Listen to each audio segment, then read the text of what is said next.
Tiesto was one of the people that helped you blow up, essentially. I didn't even think about the money. We're both Assyrian, so Yeah. we know the traditional stereotypes of what their kids want to be. They want to be doctors, lawyers, and engineers. She literally turns around, gives me this mean mug. Are you stupid? I also heard you signed deadmau5 to that label. Where did you find that? Lady Gaga and her whole crew is coming out this way. Oh my God. And I'm not looking, and I legit just...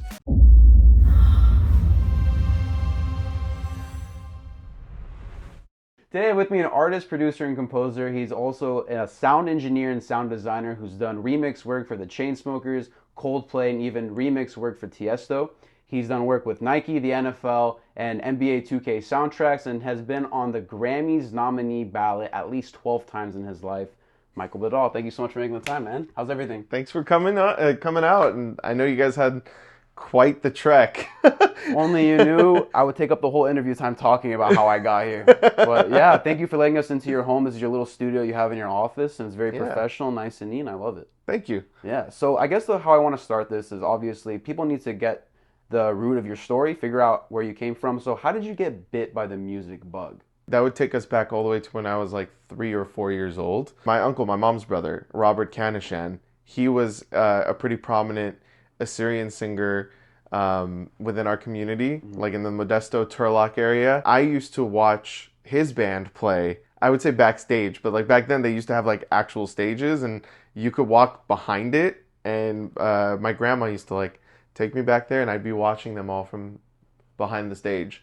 And that's where I really liked, I came to love drums. Right. I would watch Pierre Nocli and like Ronique, these like really, really famous, very talented musicians play with my uncle. I ended up toe tapping and playing around on pots and pans from there. So like, yeah, I'd say like 3 or 4 years old, like that was just it. Like I just loved music from that point. And so besides your uncle, was there anyone else in the family that was sharing the music talent with you? Is this something that goes through the whole family? Yeah, I mean, I would say it starts from my uncle Robert, but his son Zaya, he was the one that would be my partner in crime, even like as kids. Like once I started getting decent at playing drums, like when we were like 5 or 6 years old, and he was like 5 years older than me, he'd be on keyboards and I'd be playing drums, and we'd pretend we were going to start this Assyrian band. But then we both, in our own paths, got into dance music separately. He got into house music and I got into trance music when, like in the late 90s. And I kept playing drums, and then he started DJing. So my first exposure to DJs was my cousin Zaya. That's awesome. And so with Zaya, I actually know that you both started a record label. We're going to get to that point. Yeah. So before then, though, do you think that music is a God-given talent, something that you have as a God-given talent, or is it something that you had to work on? It was there, but not really all the way. It wouldn't have developed if you didn't practice every single day, or did you always have this in you? I think it's a combination of the two. You can, I think you can also relate it to like job interview questions when they say like, do you believe more in luck or in skill? I think that my talent came from God, and that it was like the strong foundation I needed to get started, because honestly it didn't come from practice. It just kind of just happened. But to the point of where it is now, to where it's like a marketable skill in terms of like producing or what have you, it built from that initial God-given foundation, and then the technical and the finesse, I think, came from practice and hard work. Got it. Yeah, so your own personal twist on it. Yeah. That's what you're saying. Got you. Okay. And so getting to that point where you have your own personal twist on it, Tiesto actually was one of the people that helped you blow up, essentially, when you first started off in your career. Can you tell that story? Yeah, actually, that part right there, it was something I had nothing to do with, because I got my first signing with an English record label. When I say English, I mean British. It was a British record label, and that was just from me creating my first song that was actually marketable. Were they based in the UK? Yeah, they were based in the UK, And this is pre-social media, right? pre-social media. So I how think did you? maybe we had MySpace. Like MySpace, I think was at its most rudimentary form. Like the way this happened was, um, I went on their websites, and back then you had to literally burn a CD, put it in the mail, and ship it out to these people. Got it. So what ended up happening was I finally finished a song that I was like, man, I think this could like really do it. At the time I was like 16, and I sent it out to 10 labels. 9 of them were smaller, and the one big one, which was Baroque Records, it's closed down now, but at the time they were legendary in the UK. They were the only one where I was like, I'll just do it. I don't expect to hear from them. So what's funny is, out of the 10, 9 of them didn't even respond. The only one that responded was Baroque Records. Got it. So I got my first signing through them, and that's where Zaya came up with the idea. He was like, why are we signing to labels when we could just put it out ourselves? And I was like, how do we do that? And we ended up getting connected with a distributor in Chicago, and they got us plugged into all of the major stores, and that's where Tiesto comes in. I made a track called Colors, and it was my first release on Jigsaw, and back then we didn't know anything about marketing. We didn't know anything about sending out promos. We just literally finished the song and put it out, right? All of a sudden, I'm going to go pick up mix CDs that I got pressed at some guy's house, and as I'm leaving, he's like, "Hey man, yeah, like, and congrats on the Tiesto play." And I was like, "What do you mean?" And he literally was like, "Here, look, he played your song last night on Club Life, his radio show," and I freaked out, completely flipped. He opened the show to your Yeah. song, right? Yeah, and I had no idea it was gonna happen or what have you. I probably wouldn't have even known had that person not told me. So did Tiesto handpick that song, or do you think someone was like, "Hey man, here's something that sounds really good. You should start with this"? Does I'm he sure do he has a staff Yeah. where they come up with like, they're probably like the filter system of like, here's 100 songs that came out this week.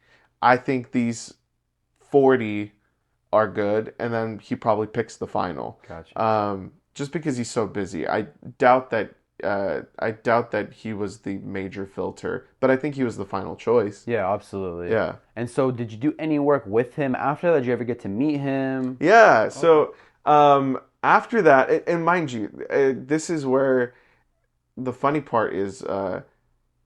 I think as soon as I kind of got my foot in the door, I think I had it a little bit easy just because of my age.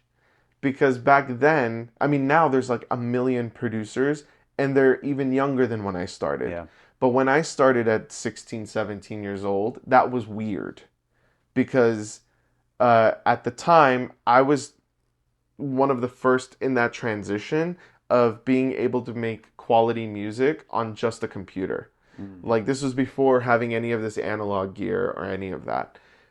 Back then, you couldn't really make label ready music on just a computer. You needed to have a bunch of expensive synthesizers, recording gear, soundboards. So all these guys are in their 30s, 40s, and they've spent hundreds of thousands of dollars on equipment, and I'm coming in here with a copy of Logic Express, not even Logic Pro at the time.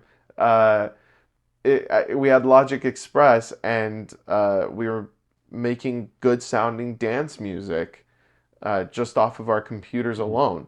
So as soon as I got the foot in the door, I think I kind of got a little bit of a handicap, like in video games, because of my age. It was like, oh, a 16-year-old made this, a 17-year-old made this. Now there's 13-year-olds making it, maybe younger. Like that Miles kid that goes viral on on TikTok all the time. He's like 5 years old making music on Logic Pro. So When you met Tiesto, was he asking to make more music with him, for him? How did that dynamic work?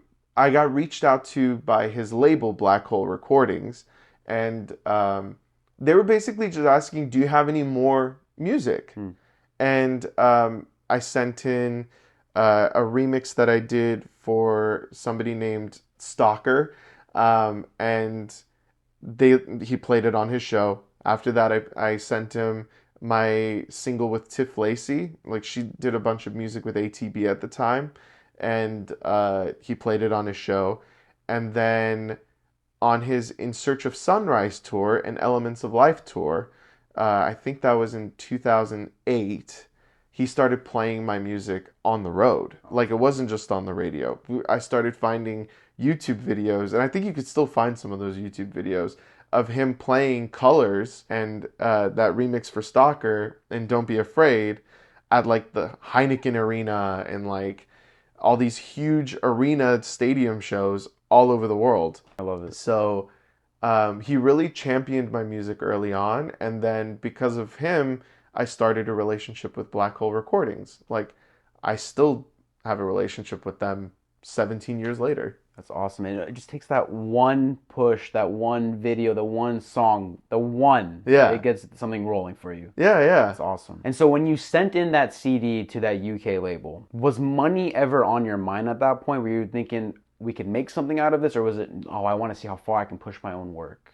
For me, I didn't even think about the money because at the time didn't even know what the business entailed, which that's a whole different story. Like, going down the line, years later, now understanding what are master rights, what are publishing rights, what is it, those early contracts, not with Black Hole Recordings, but with Baroque. I maybe should have had a lawyer look at them. Right, you don't know what you're looking at the first time. Yeah. Absolutely. So I was just happy that somebody's like imprint was gonna have my name on it. Yeah, like their seal of approval. Yeah, like the fact that my music was gonna be in stores, represented by a respected company. That was like, I was already like, oh, dude. Yeah. I'm a signed artist. I think that was more where my head was at. I mean, at 16 years old, that's an amazing feeling to have, I bet. Yeah, it was a trip. Yeah. So the reason I'm asking that is because a lot of people, they see something that they might be good in, they might have some skill in, and they're like, oh, I can really bank off of this. I can get some money. They start doing it, and because they're doing it for the money, they realize, oh, I don't want to do it. They don't have that extra drive in it. You're saying it's the reverse, kind of. You have the passion for it, you saw where you were going, and then after that the money came. Yeah, absolutely. I would ascribe to that for sure. When you were younger and you saw these DJs playing, you heard these labels going, and you're like, oh, I want to do that, and you started doing it. Did you experience the rough patches? Did you experience the intensity when you were just watching them in the nice comfy environment that you didn't anticipate? And then how did you get past those bumps? I would say for me, the bumps for me were more so not necessarily with music, but more of figuring out what my place was in the industry and respecting a hierarchy, if that makes sense. For me, it was more so on the business side and the social side as opposed to the music side. Because the music side has always been fun to me. And I think with enough practice, like shooting free throws or dunks or what have you, you're going to get better if you keep practicing.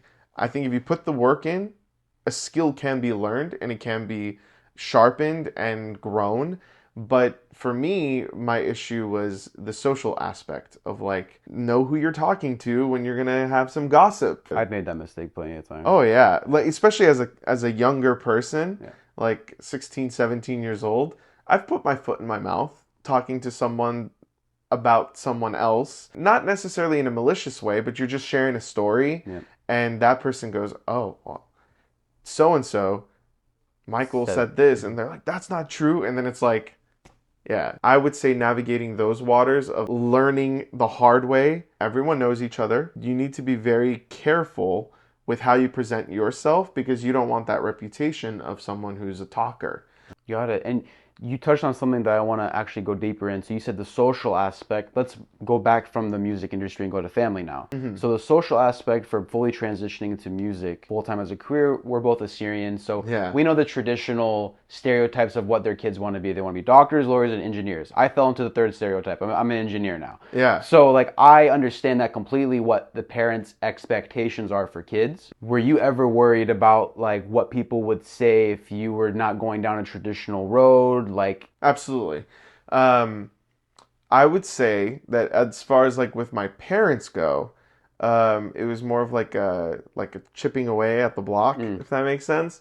Because at first it was this is a hobby, nothing more. And then it was if you want a job in this industry, be an entertainment lawyer. And then it was if you want to do this, at least get a 4-year degree and go into film. got it. And then finally, I mean, it just happened recently that I've been completely on my own without a safety net. Like, literally, it's only been 5 months Mm. without having a job in the industry and doing my own thing. Where even with, I mean, as a married 30-something-year-old, you still have to try and convince your parents that you're gonna be okay. You know what Right. I mean? I think that's all it comes from is just uh, generational trauma and them worried about you Yeah. that you're going to be fine. Um, so I'm sure they still have their concerns, but I think their concerns are more appeased knowing that we're okay. We're Yeah. doing okay. So I heard it wasn't until I think you were 23 years old, your mom Googled your name, Yeah. and that was when she found out that you're a popular DJ at the time. Yeah. So what was her reaction like at that? And how did you be like, hey mom, yeah, by the way, this is what I do? So at first, it was kind of like a betrayal. A little bit. I was in trouble, I'll be honest, because even though you're 23 in an Assyrian household, Yeah. if you're under your parents' roof, you still have to follow their rules. I'm 23. That's completely right. Yeah. So um, that when I was telling you this is only a hobby and what have you, I got my first set of turntables when I was 11, right? And that was based off of watching Zaya. When my dad allowed me to save up this money and buy these turntables at 11, he goes, Michael, you can buy these as long as you promise you will never DJ outside of this house. At 11, he held me to that all the way into adulthood. Just to put things in perspective, I'm 18 now, finally play nightclubs. What I could never wrap my head around was they were okay with me going to shows and watching people play, Mm. but they were not okay with me playing because of the stigma that musicians, DJs, any live performing artist is just bound to get into drugs, get into alcoholism, debauchery. Mm. Like basically, they just saw he's performing. That must mean that the people around him are going to corrupt him, if that makes sense. Were you ever tempted in that world? Did you ever get No, exposed to it? believe it or not, I think there's more of it in the crowd than there is on the stage. Mm. Most people that I've met in the music industry are actually sober. Interesting. Most. Interesting. There are some people obviously out there that they do the binging and the party life and things like that. Generally, it's only for a phase because their body can't handle it. Nobody's body can handle it. So they just eventually end up going sober anyway and are usually a proponent of going sober. Maybe this is again not luck, but divine intervention that I ended up entering the music industry with the group of artists that I did. Mm. Like Tiesto himself, like he has a great time, but he's not a hardcore partier that way. So that influence was never there. Even my first big remix was for Above and Beyond. And those guys, they were proponents of hearing protection, being safe, having the buddy system. Like, to their own fans. Like they actually cared about, they created a community out of their fans. As soon as I started DJing professionally, I went to an audiologist and got like hearing protection because of them. So it's like maybe if I like got into a crowd of DJs that were into doing ecstasy every night, maybe it would have Yeah. been different, but I can tell you that the artists that lifted me up at an early age were actually, in my opinion, good influences. And even meeting my heroes along the way, they were all good influences. Who were some of the heroes? I met Lange and became friends with him. I met Andy Moore and worked with him a bunch. I met, he's a Grammy nominated artist. I met Paul Van Dyke. Paul Van Dyke's like completely sober. ATB's awesome. Like they were basically all my heroes growing up. I'd say they were good influences. You know how they say don't meet your heroes? Right. Like all my heroes were cool. Yeah. they were really cool. You mentioned playing at these festivals, right? Yeah. So fast forward, your dad said never play. Let's go to 2015 now. You're touring. Oh yeah.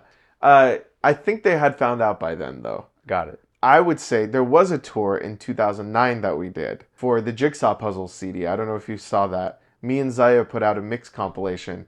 It even had like Deadmau5 on it. It had Mayan and Shane 54 on it. It had these like really big artists on it. And we were like, let's tour it. So this is 2009 now. So I'm 20. We played shows in Hollywood, San Francisco, San Diego, Modesto, Nice. and I want to say Monterey. I think we did Monterey too, and Sacramento. So 6 cities all in California. We completely did it without my parents knowing. Here's the thing. My parents didn't ever not know where I was. Yeah. And because it was with Zaya, I think it was easier to get away with. Yeah. Because he's my cousin. Right. So this is what I'm curious about now, because you started a record label with Zaya, I believe it was 2007. Yeah. 2007 to 2009, you guys were running that label. Mm-hmm. And I heard that you guys stepped away from it because you wanted to pursue your own individual music careers. Yeah. Right. So when you were in that label, I also heard you signed Deadmau5 to that label. Is that true? No, that's not. Okay. It's not. So what we ended up doing was we developed a relationship with a label called Play Records from Canada. They signed Deadmau5. Got it. So this is before Deadmau5 Blew up. skyrocketed. 'Cause he started his career in was 2006. Yeah. And I would say at the time, I want to say it was 2009, he had just dropped his first album and he was building his notoriety. He was already headlining festivals and things like that. But he wasn't like the gigantic star that he is today and the very smart businessman that he is today. Right. He's gotten a lot better with like trademarking himself and making sure he controls where his music goes. So, since we had developed a relationship with Play Records, we licensed music from their label that had Deadmau5's works, and we basically were allowed to exclusively borrow it for our label. Got it. They hadn't released it on Play Records, and we put it on ours. Love it. Yeah, that's awesome. He still got paid for it, but essentially in order to help boost our notoriety as a label, we borrowed from Play Records intellectual property and gave the largest chunk back to them just as like more of like an investment in terms of merit as opposed to financial. Right, got Yeah. it. How, at the time when you were writing your own music, how hard on yourself are you to be absolutely excellent in performing? Are you very meticulous in the way that you produce music, create music? I believe I have gotten more so now than I was back then. Back then, I was more concerned about finishing and outputting. Like in 2008, that time frame that we were talking about, I was looking at my discography. I think in that year alone, I released 36 songs, which that was like maybe 3 a month. I've never had output like that after that. But if you also go back, you have hits and misses. Right. You see what I'm saying? Yeah. So like, let's say out of those 36, I probably only brag about 10 of them. And the others have all been kind of like lost to the ether, and I hope they get lost in the internet. You know what I mean? Yeah. But now my output is far less, but I'm far more meticulous about each stage of the production process, from making sure, is this idea good? Like if you were to relate it to a film, you can have the best special effects, best cinematography, even the acting's amazing, but if the script sucks, the film is garbage. Doesn't matter how good it looks, doesn't matter how good it sounds, doesn't matter how good it's acted. So now I'm more concerned with, are we starting from a good starting point melody-wise? If like the actual composition is not good, don't even bother going into production. Then in the production stage now I'm like, okay, how can I do something that others are not doing? Is it using devices that inspire me to do something different? Am I processing it a different way? Or am I just going to sound like everyone else?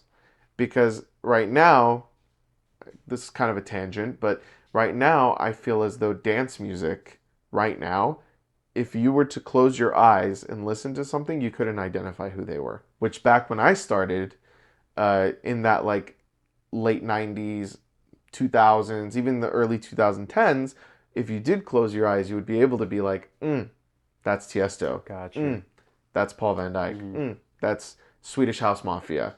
Like you would be able to identify them based on their like sonic signature, like their fingerprint. They have their own sound.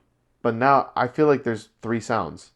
Like everybody's doing the piano house stuff, slap house. I feel like everybody sounds like each other now because everybody's buying the same software, everybody's buying the same sound packs, everyone's on Splice, Right. downloading samples and presets from there. There's not a lot of pioneers of certain sounds, I think, now. This is something that I'm struggling in personally that I'm hoping that you can help me with. So that was a great answer and I appreciate it. That sets up what I'm about to ask now. So you're hard on yourself with your music.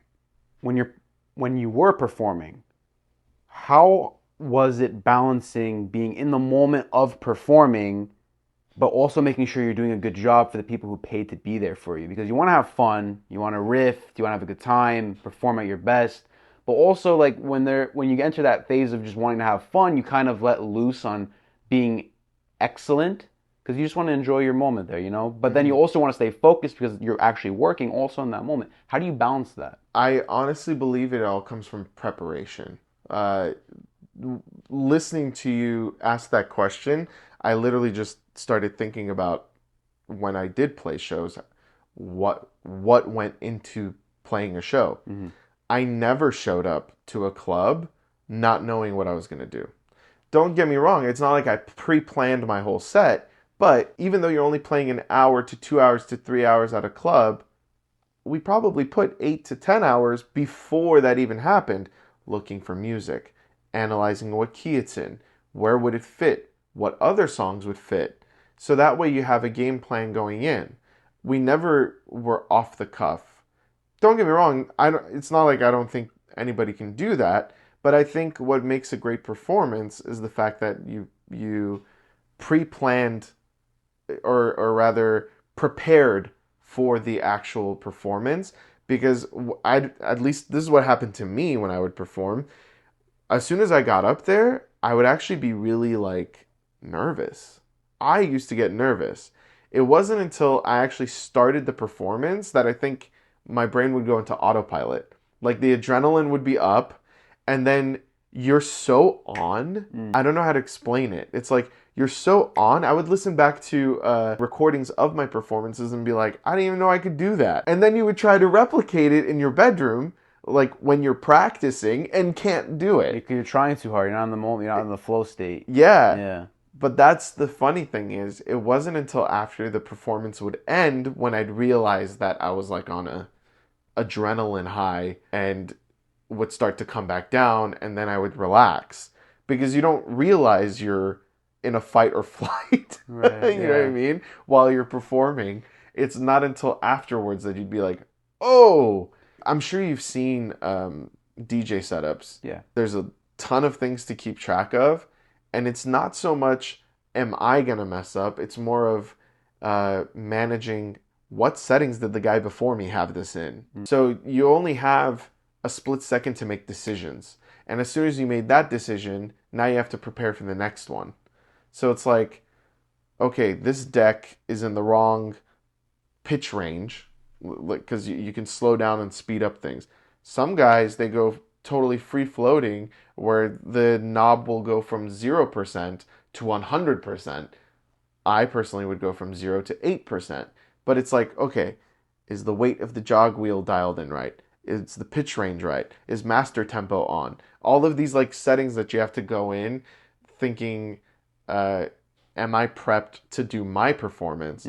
Takes like the first 2-3 songs to make sure you're totally dialed in. Oh, you're doing it live? Yeah, live. Oh, wow. It takes like the first 2-3 songs to make sure you're dialed in, and then you could kind of like feel more that you're into the flow state, because it's like you'll pick the song you're trying to mix. Why isn't it working? Oh, they hit this button. The guy before me hit this button. Now I have to fix that. Yeah. And you only have 3 or 4 minutes to do so. And as soon as you do that, now you're like, okay, what's messed up on this deck that I didn't notice? So issues mainly happen through technical difficulties versus then like actual skill problems? Yeah. Well, don't get me wrong, I have messed up a few times where like you're playing a song on this deck and you forget that you're on this deck and you're like, oh yeah. And then you think you're queuing up the next song and you just turned off the song for the entire club. That happened to you? It's happened once or twice, yeah. Oh, wow. So how do you recover from that? What do you do? Just put the song back in, act like that was part of the performance? No, usually I just like call it out like, ha! Oh, gosh. Oops. Like I'll laugh and like be like, Yeah. ah, and like just drop back in Okay. to the song. So just play it off. Yeah. Yeah. So with technical issues, though, I feel like as a person in the audience, unless you're like you're a heavy hardcore fan, you're not going to notice that. Do you realize that while you're doing it? You're like, okay, like people aren't going to notice this. This is just me in my head trying to get everything perfect. Or are you cognizant of the crowd mainly? I think we are harder on ourselves than we think, because there's been times where like literally during a performance I'll be like, that transition, that mix was garbage. And then you'll go back and listen to the recording and be like, I could have sworn I messed that one up. And then when you're not in that heightened state, Yeah. you're like, no, that was actually really good. And then now factor in those people are probably 3 drinks in. Right, yeah. And having a good time. They don't really, they're not going, I wonder how Michael is going to mess up today. Right, you know what I right. mean? Like, Was that ever an insecurity of yours? Were you ever afraid of that? I think it's more of like any athlete, you want to do your best. You never want to just phone it in. So I think it just comes down to you wanting to perform your best and give your best performance at all. I said performance a million times, but like, you want to perform your best and provide the best show to those people that like literally drove to that club, paid a ticket to get in. You don't want to give them a bad experience. Sure, absolutely. And so we were talking a little bit off camera about what you're doing now. Let's transition to that. So can you please, from where that point where you were touring and what you're doing now, can you talk a little bit about that, how the transition's been like, what you're up to? Yeah, so I am still making my own music. It's very different than what I used to. I have a alias called Bad for All, where I'm making disco influenced and like funky house influenced like Chicago house music. Where can we find your work? Anywhere. Spotify, Apple Music, anywhere. Awesome. So I'm doing that on the side where I could hide and not have it be the Michael Badal persona. So I'm still making club music under that moniker. And the Michael Badal brand, so to speak, has transitioned more into cinematic music. I'm composing a lot more where I do incorporate orchestral influences and things like that with the electronic. Whereas back in the day, I might have been listening to Tiesto as Michael Badal, but now I'm listening more to composers like Olafur Arnalds or Bonobo or Niels Fromm. That stuff has really been getting to me, which if you listen to it, it kind of makes sense, because trance music was dance music, but it always had like this emotive melody, almost classical in a way. So I think I'm leaning more into the classical now and making things that is more cinematic, more suited to the screen. And then on top of that, like as far as pop and dance and stuff like that, I am producing for other artists. I'm also mixing and mastering, and doing sound design and mix for commercials, um, TV films. We have a feature film that we're going to work on this year. It's going to be great. I love hearing that. And Yeah. so, when you're writing your music, do you have meaning behind them? I know a lot of artists do, but sometimes there's just people who are like, no, this just sounds good. However, what about you? How do you look at it? It's a combination of things. It's not always one or the other. There's times where I come up with something that's really interesting for the sake of it being interesting, but then there are things that have to do with life events. Like some of the tracks, like for instance on Seasons, Hmm. When Love Is Found, it was actually something I wrote for my wife when she wasn't my wife. Um, like that was originally titled Rita's Theme. This one I haven't released yet, and it'll eventually be, but the title of it was called Threnody, which means almost like it's a sorrowful piece, Threnody for the Centurion. And the Centurion is our high school mascot because at Saugus High we had a school shooting, Mm. and I literally wrote that song that day because I was trying to text my video teacher from back in the day, who I still had contact with and couldn't get a hold of him. And it was during that time where it was like there was no information coming out, nobody was responding to text messages, the news didn't have any information, and all you could do is wait.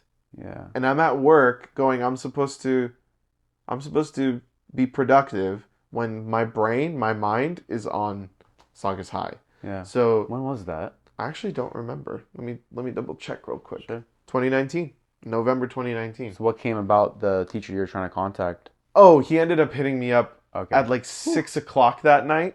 He was totally safe, and then we found out that it wasn't like a Columbine situation. Don't get me wrong, still horrific. Granted, I don't know if you're gonna include this in there, but I'm just telling you anyway. Sure. Essentially, it was a kid that brought a gun to school, was having like some sort of depressive episode, and he literally had the one handgun, 6 shots, shot 5 people, and then himself, like in the middle of the quad. Wow. But at the time, we thought it was like a Columbine situation. Yeah. We didn't know how long it was going to last. We didn't know how many guns there were. We didn't know how many shooters there were. So that had an influence on a different track you were saying? Yeah, I wrote Yeah. I wrote a piece almost like it's kind of like audio therapy. It's like you're feeling something, and the way I kind of like get over it is to improvise a piece, Mm. and then after the improvisation is done, you build the track around it, and it's not for any marketing purpose. Again, I could have literally released that song like a week later and been like, oh, this goes out to Saugus High, and try to Yeah. get like your clicks. Yeah. It's what, 2023, and I still haven't released it. Gotcha. Like that was more for me than it was for any sort of like attention or what have you. For me, it's like once you hit the export button, the bounce button, you're unloading the weight, if that makes sense. Yeah, that But does. it doesn't happen with every song. Sometimes you just want to make a song because you think it sounds good. I pick the sounds that try to convey what I'm trying to convey. For Threnody of the Centurion, I generally reach for a piano. And it's not so much, it's not really like a calculated decision. It's just for me, it's such an expressive instrument. Mm. Playing the same note light versus heavy in terms of velocity is going to give you a different sound. And with that, the way I felt at the moment, it was very unsure. And even the piece itself is very minimalistic, that the best way to do it was just to have like the one-handed piano melody, and I built soundscapes and pads around it. It's just really whatever is going to get the feeling that you want across. Got it. What's the proudest piece of work you've ever worked on? Like your baby, your mastermind child, where you're like, this is the one I'll show it. Every person who asks me like right away what kind of music you make. It's not really indicative of what I do now, Hmm. which I'm pretty sure as soon as I finish my next album, whenever I finish my next album, that'll be the thing. But right now, it's my first album, Now That We're Human. I spent 5 years on that album, and talking about pre-planning, everything had its place.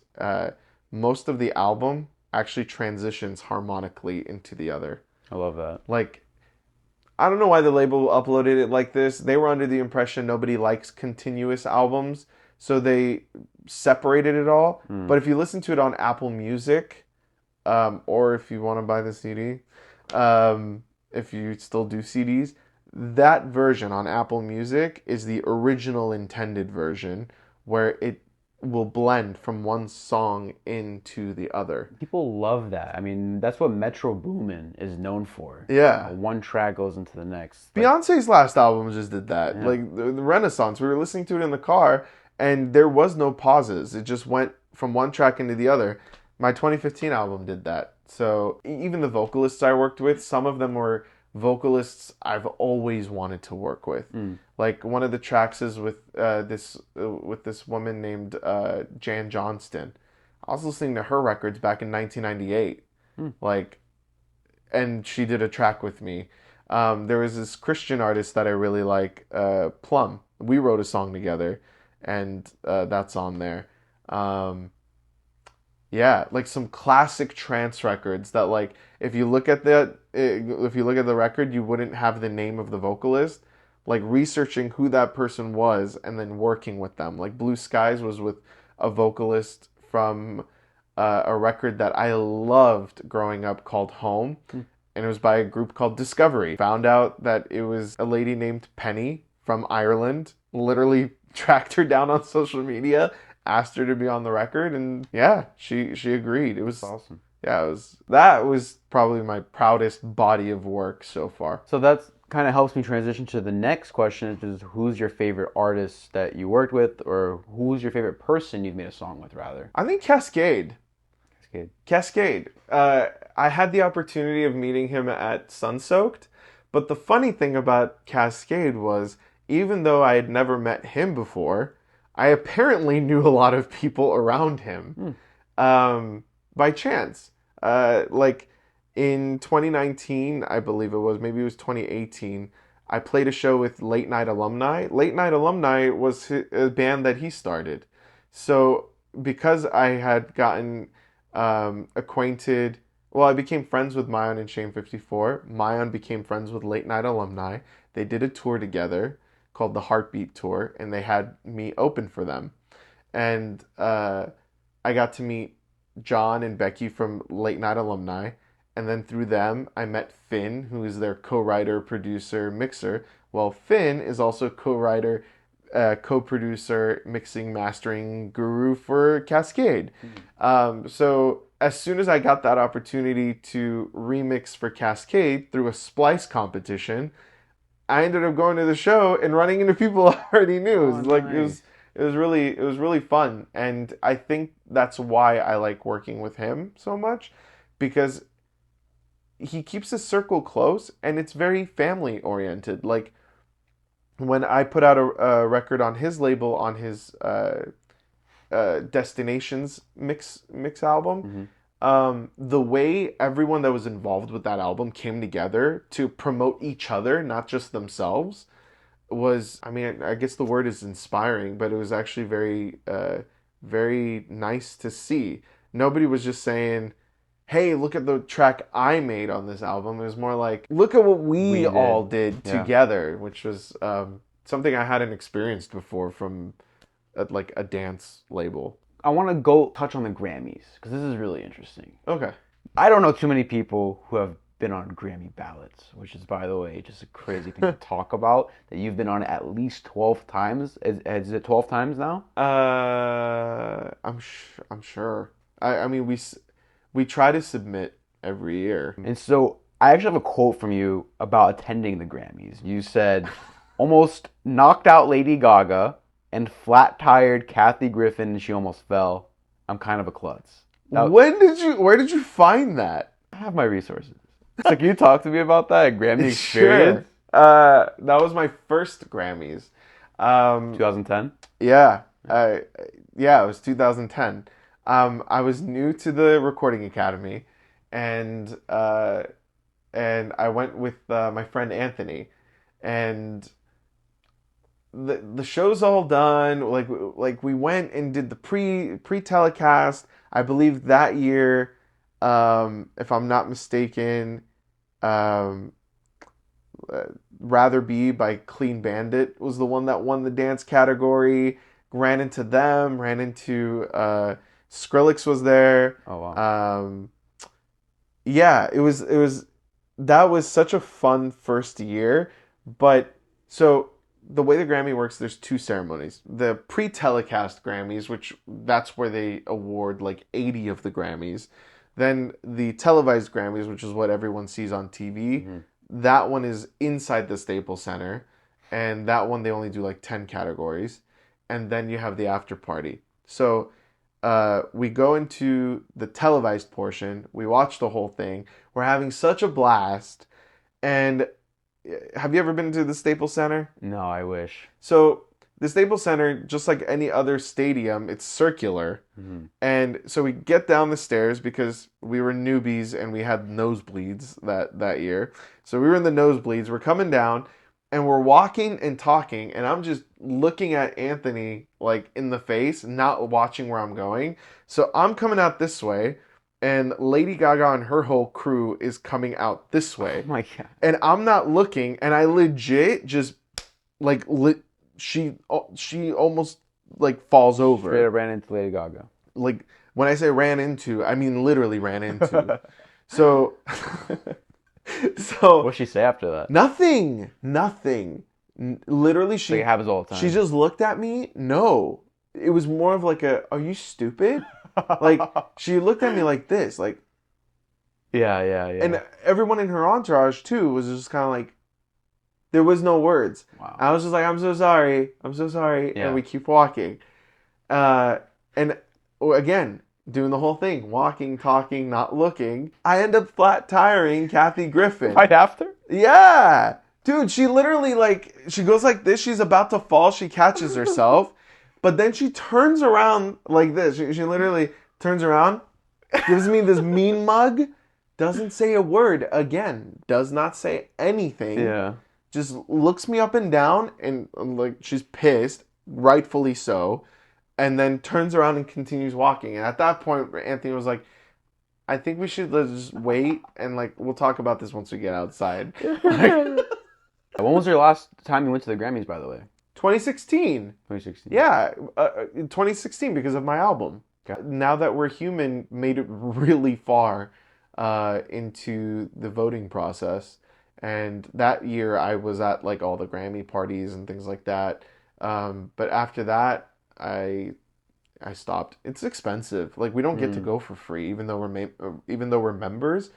You have to pay for everything. You pay your way into the parties. You pay your way into a seat at the Grammy ceremony itself. Like you have the privilege of buying a ticket, but it's not. Oh. It's not free. So it's an exclusive sale to the artists then. Yeah, artists, publishers, composers, managers, label people, everybody that's there, for the most part, works in the industry. Yeah.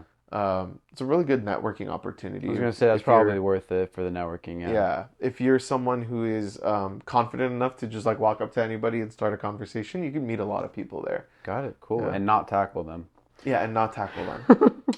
And I just kind of want to end with this. So I would be remiss not to talk about Assyrian heritage a little bit. So it's great seeing other Assyrians in these fields, music industries. I was saying in the very beginning, not being a typical career path for a lot of people, and you're tackling it head on. You're very successful in it. You see other people like Jay Ishu. I don't know if you've heard of him. Actually, Steven, my videographer, has put me onto him. I'm addicted to his music now. Is he a producer from Canada, I believe? I think Germany. Germany. Yeah, somewhere in Europe. I think I saw his stuff go viral recently. Well, viral within our community. Well, I mean, millions of views for doing mix-up, mash-up languages. That's who it is. Yeah. I'm familiar with his work. He's really talented. So would you ever consider doing collab work with other Assyrians? How does that field work? I do I do it all the time. As long as we're like-minded in what we want to do, and if the project makes sense for the both of us, totally down for it. Like I've worked with Assyrian artists in the past. I'm not opposed to it. I just think it's more of like, is it the right project for the both of us? Got it. Cool. Well, Badal, Yeah. Thank you, man. Appreciate it. Thank you. Thanks for having me. You got Thanks it. for spending 15 hours getting here, and thank you for spending 10 hours getting here. Yeah, it was. This one was. It was worth it. It was worth it.